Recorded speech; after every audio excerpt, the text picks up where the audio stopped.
Good day, everybody. My name is Todd Standing, and I am the man who takes people out into the field and has either live interact with or eyewitness Sasquatch out here about 2 days after day one, where David Avocado Wolfe was here for less than 24 hours with my son Thaden Standing and had a sighting in this, right on this exact trackway. So we're going to interview them right now and really get to the bottom.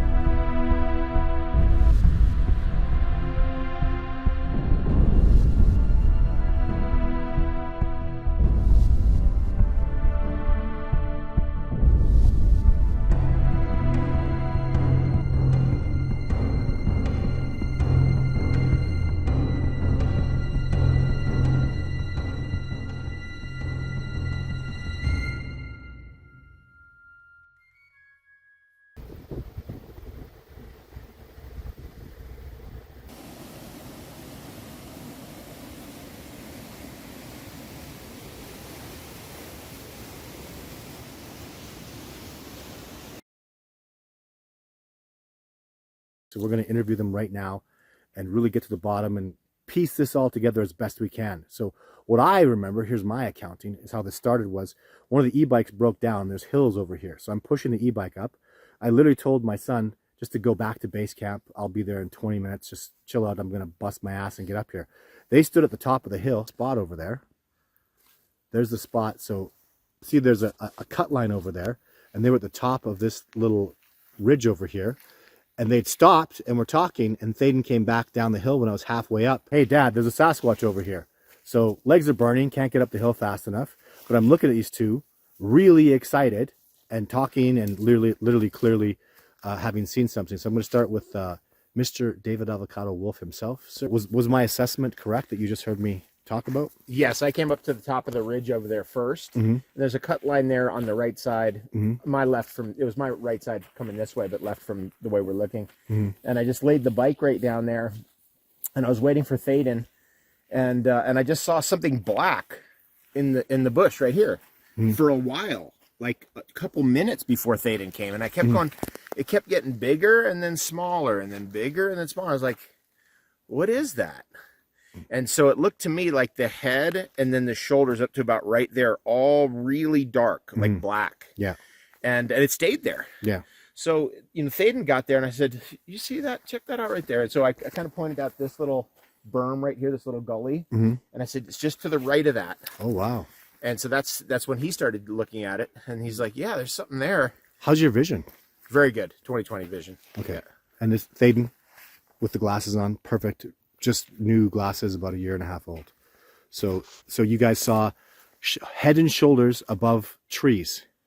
Yeah, it looked to us like bushes over here, I have to say, because when you're over there, this looked like bushes. So it looked like something was squatted down and kept peeking up and then coming back down. And I was like, that shadow keeps getting bigger and then keeps getting smaller. Right. And it's like, and the thing's like, if it was a bear, it would have moved by now. And it wouldn't have been upright for so long. Yeah, and it wouldn't, and it just was facing us directly. It was looking right at us. Yeah. Like that. Could you have, if it was a bear, could you have seen ears at the top of the head? Or how about the proportions of the head to the shoulders? Were they wider than a bear? Because a bear doesn't have much. Yeah, it looked to me like the pictures you see of the Sasquatch where you see him in shadow and you just see from the shoulders up here and it goes like that. So kind of no neck, big shoulders.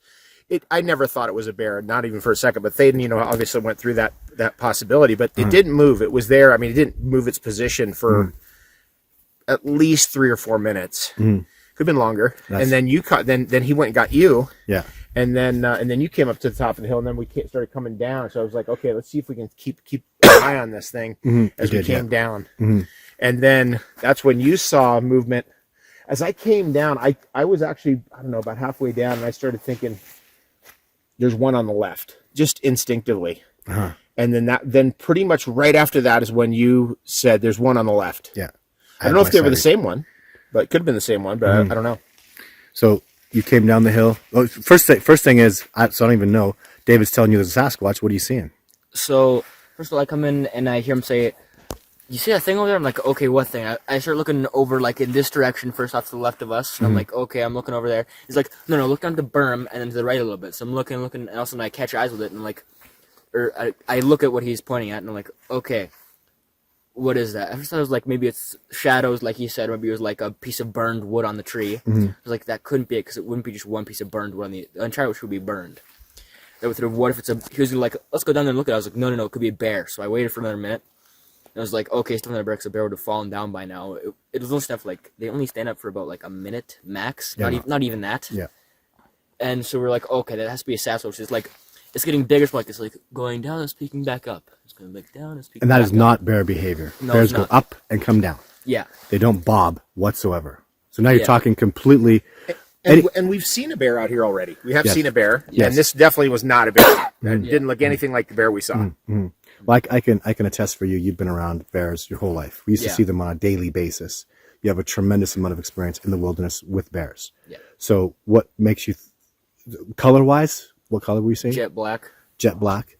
Okay. I mean, you couldn't really make out the eyes or anything like that, but you just see the general shape. It's too far out to make out the main shape. Like, you can just see shoulders and a head. Right. So it's like, okay, it's not a bear, it's not burnt wood, it's not a shadow, so it has to be a Sasquatch then.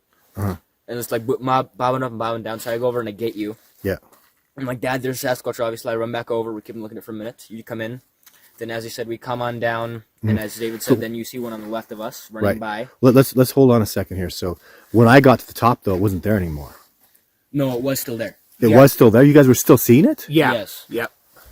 And then shortly thereafter, I was like, I got to try to keep an eye on it, and I kind of lost track of it as I was coming down On your bike. 'Cause on you my got to bike. watch the road, look up, watch the road. Yeah, and I look up. really tried to keep an eye on it, and Okay. so I couldn't tell. Like it to me, it didn't seem like it crossed the road. It seemed like it backed up into the bush over there. That's what it looked like to me. Okay. But then very quickly, right after I was getting really close, that's when you came up, and I was like, oh, maybe there's something happening to the left. It's just something hit me instinctively to look to the left, and then that's when we had that incident where, in the corner of my eye, just to be perfectly honest, I saw like to me these things have a reality distortion field around them or something like that. I don't know how else to describe it. Sure. And I saw that out of the left side of my peripheral vision. Yeah. But and then I looked, and that's right when you saw it. Yeah.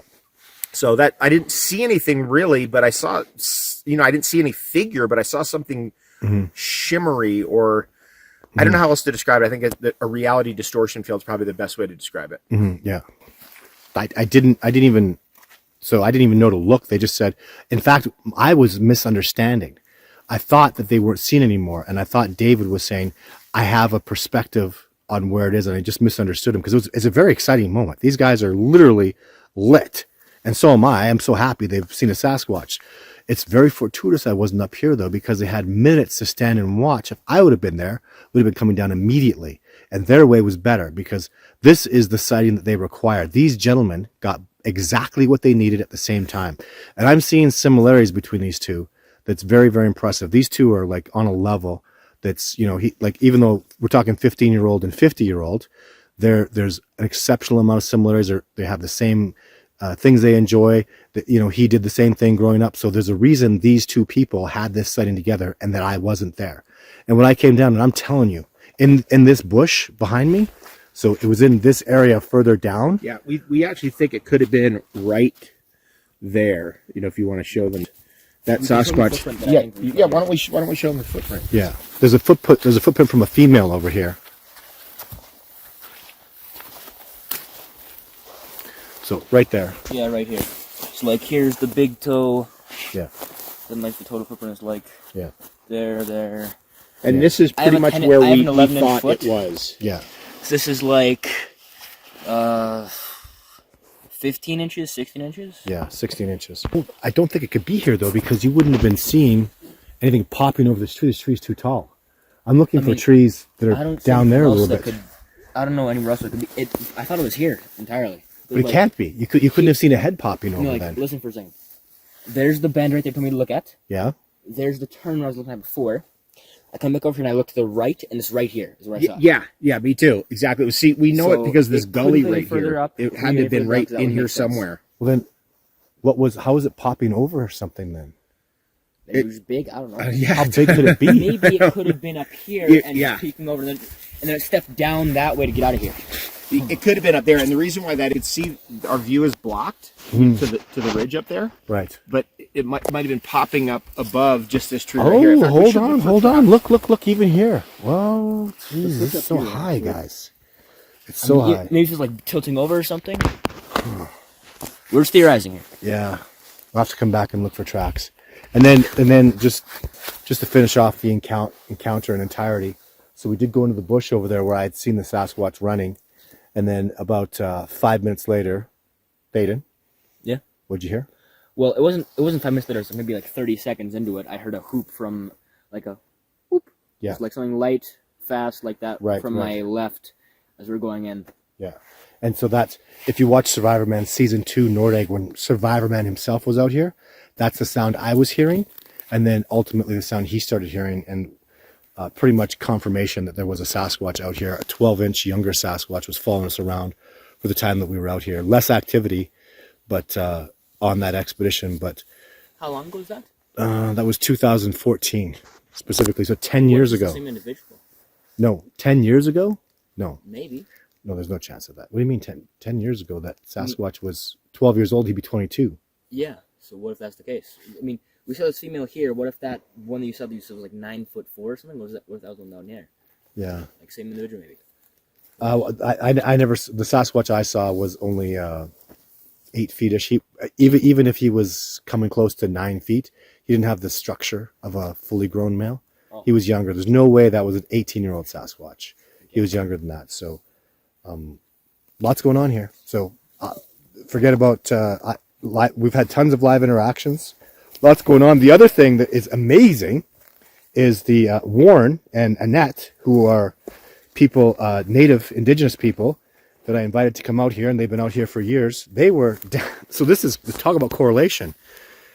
It took us about 45 minutes to get back over there. Warren says, hey, we just saw a Sasquatch over here 45 minutes ago, and pushed him up over that direction. And we said, yeah, we just saw a Sasquatch over there. So he was getting live interactions and had an eyewitness accounting, and he'll substantiate that the Sasquatch is total correlation. So absolutely amazing. All these things are going on out here. Got to appreciate. And I'll verify that they had an interaction over there that timed in with what we experienced over here, and they're just maybe, I don't know, another kilometer down, maybe a little longer. Also, Yeah, I like maybe to a correct mile. the time frame. So they had said they pushed the Sasquatch up here 45 minutes ago, and we had seen it 30 minutes before we got there. Okay, So like 15-minute gap in between them pushing away and us seeing it. sure. Yeah. But there was a definite correlation. Yes. There were Sasquatch in the area, right? Because there's not, extremely unlikely it was just one individual. They always do things in groups, but a lot was happening in that, and that was the last hot day.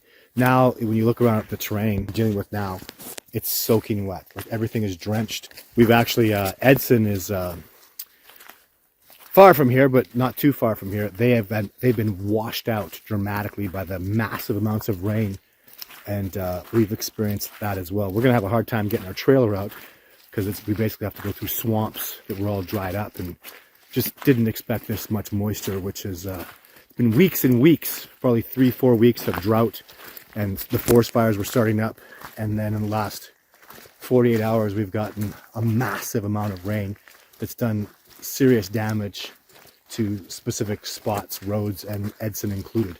So lots going on. We're hoping that the rain stops, because in my experience 95% of the time it's raining, they do not come out and they do not interact, such as we know with gorillas, orangutans, chimpanzees, and bonobos. They have hair like we have hair, and so when you go out in this kind of weather, the water just gets right to your skin, and it's very uncomfortable. So but then I have to say, they came around this morning. So this morning we were getting whistles and live interactions with them. So lots going on. It's a very exciting time. More to come. On expedition with celebrity David Avocado Wolfe, having incredible, immense success that he's garnering and I'm guiding to. So amazing things going on. Very excited.